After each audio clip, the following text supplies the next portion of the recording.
Welcome to winner choice IAS academy. இன்னைக்கு நம்ம என்ன விஷயம் பார்க்க போறோம் அப்படின்னா, டிஎன்பிசி 2024 குரூப் 4ல கேட்ட ஒரு முக்கியமான கொஸ்டின் பத்தி தான் பார்க்க போறோம். ஸோ ஹிஸ்டரி சம்பந்தப்பட்ட கொஸ்டின் அது. Which of the following statements are true about V.O. Chidambaram Pillai? அதாவது தமிழ்ல என்னன்னு பார்த்தோம் அப்படின்னா, கீழ்கண்ட கூற்றுகளில் வ.உ. சிதம்பரம் பிள்ளையை பற்றிய சரியான வாக்கியங்கள் எவை அப்படின்னு கேட்டிருக்காங்க. ஸோ கூற்று 1, ஃபர்ஸ்ட் ஆப்ஷன் பார்த்தோம் அப்படின்னா, he was a follower of Gopalakrishna Gokhale அப்படின்னு கேட்டிருக்காங்க. அதாவது வ.உ. சிதம்பரனார் பிள்ளை கோபாலகிருஷ்ண கோகலேயோட சீடரா இல்ல ஃபாலோவரா அப்படின்னு கேட்டிருக்காங்க. ஸோ அது கிடையாது. மகாத்மா காந்தி தான் கோபாலகிருஷ்ண கோகலேயோடைய ஃபாலோவர். சரிங்களா? ஸோ இது கிடையாது. அடுத்தது, he was known as செக்கிழுத்த செம்மல். ஸோ அவரை செக்கிழுத்த செம்மல் அப்படின்னு நம்ம சொல்லுவோம். கண்டிப்பா இது ட்ரூ, இது கரெக்ட்.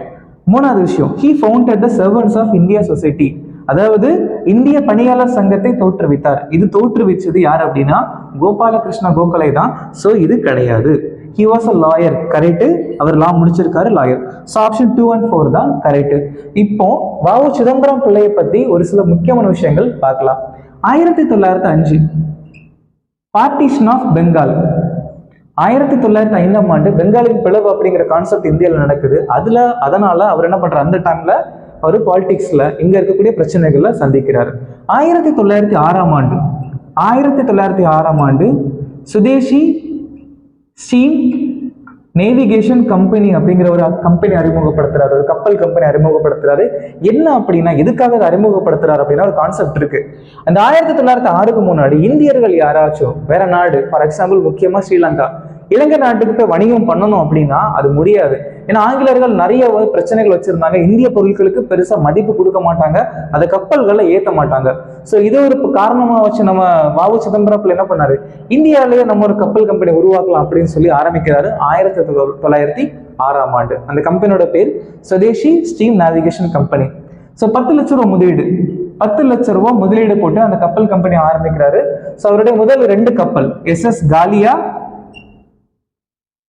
லாவோ, SS காலியா லாவோ தான் அவருடைய ஃபர்ஸ்ட் மற்றும் செகண்ட் ஷிப், 2 கப்பல் அப்படின்னு சொல்லுவாங்க. ஆனா போக போக 1912-11 இவர் அரெஸ்ட் பண்ணிட்டு அந்த கப்பல் கம்பெனி ஆங்கிலேயர்களே அவங்களோட கண்ட்ரோல்ல எடுத்துக்கிறாங்க. சரிங்களா?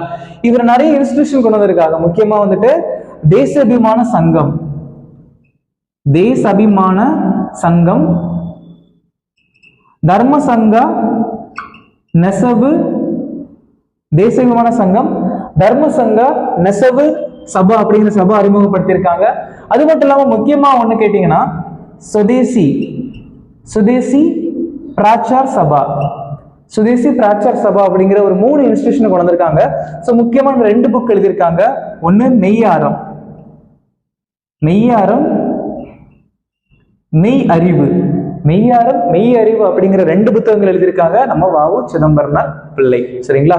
1936ஆம் ஆண்டு இந்திய தேசிய காங்கிரஸ் கட்சி ஆபீஸ்ல இருந்தே தூத்துக்குடியில இறந்து போறாரு வ.உ. சிதம்பரம் பிள்ளை. இவரை கப்பலுடைய தமிழர் அப்படின்னு ரொம்ப பெருமையா அவரை சொல்லலாம். ஓகேங்களா? தேங்க்யூ.